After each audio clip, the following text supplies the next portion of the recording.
Hello everybody, my name is Jenny Petchey and I'm a local preacher with the Methodist Church in Melton Mowbray in Leicestershire. I've been thinking about what would Jesus think? What would God think about all this, what's happening at the moment with the pandemic and people going into social isolation.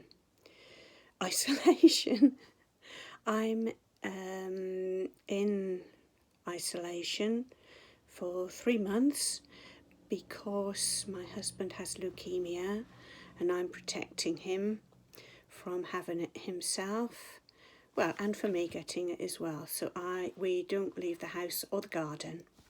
And I'm thinking, whatever would Jesus think about all this? And I'm thinking, well, he did crave isolation when he was during his ministry, when he was healing and preaching and telling people how they should lead their lives, and he got worn out. And I'm thinking of a special time when the crowds were all around him and he was hemmed in from all sides. And I think about, well, what would happen nowadays? There'd be like camera flashes going on and people wanting to touch him, people wanting to listen to him, egging him on to do a few more healings so they could see and experience the miracles. And he would crave some socialization, isolation. So I remember one time when he asked his disciples to find him a fishing boat. And they could most easily have done this because they were fishermen themselves. And they all got in the boat and went across the Sea of Galilee to escape all the crowds milling round. And a great big storm happened. But Jesus was so tired and so worn out and drained that he fell asleep. The storm got worse and worse, and the disciples became very frightened and worried about if they were going to capsize and die, just like we're worried now in case we're going to capsize and die. But he calmly slept on.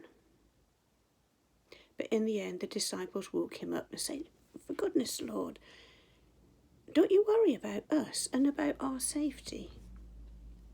And he was able to say, "No, be still, trust in me." And he calmed the storm. And eventually they got over to the other side. And of course the crowds were back again. So during these thoughts I've been having about Jesus and social isolation, I've been thinking that we ought to perhaps think about him more in our isolation and also when we get back to normal life. Because we may only think of him perhaps 1% of our day, or even in some cases 100% of our day, that we don't give him one thought. But he is always with us. He may look as if he's sleeping and not doing anything, but he is always with us. So I'd like to give us a blessing to all of us, because that's what he would do.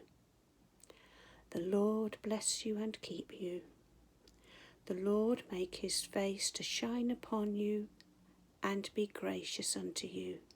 The Lord lift up his countenance upon you and give you peace. Amen.